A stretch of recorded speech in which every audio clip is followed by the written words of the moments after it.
रौनक प्रभु जी, हरे कृष्णा। रौनक गर्ग प्रभु, जोधपुर।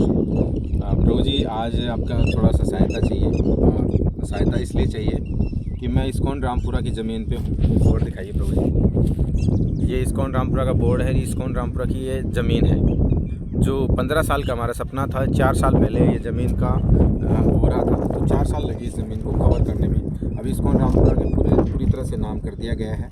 मैं बताना ये चाह रहा हूँ कि हमारी ज़मीन यहाँ से शुरू हो रही थी, यहाँ से शुरू हो रही थी, और ये ज़मीन की जो पट्टी है ना, वो यहाँ गाड़ दी गई। जो हमारे साइड में खसरा नंबर बोलता है ना, उसने ये गाड़ दी पट्टी, क्योंकि हमने बोला कि हम इस पर कंस्ट्रक्शन करेंगे, इस ज़मीन को बोना मत। क्योंकि जो डोनर था वो बाहर का था, उसने तो दे दिया, लेकिन ये परिवार के इनके संबंधी थे, इनको दिक्कत हो रही है कि ज़मीन ये मतलब कि अपनी होनी चाहिए ऐसे करके।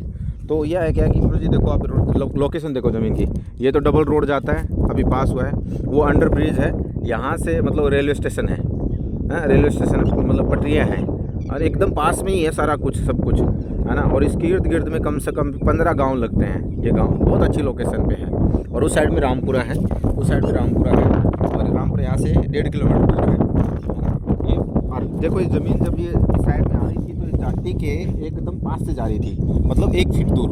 अभी ना जाटी से कम भी 10-12 फुट दूर हो रखा है, और वहाँ काकड़ तक अपनी ज़मीन है। तो उस काकड़ तक ज़मीन का जो फीट में है, वो फीट 650 फीट है। तो अब 650 फीट में आप देखो, वहाँ 650 तक 8-8 फुट की दूरी उसने क्या कर रखा है, कब्जा कर रखा है। तो हमारा जो मेन मुद्दा है प्रभु जी, ये है कि इस ज़मीन को जैसे तैसे करके भी बचाएं।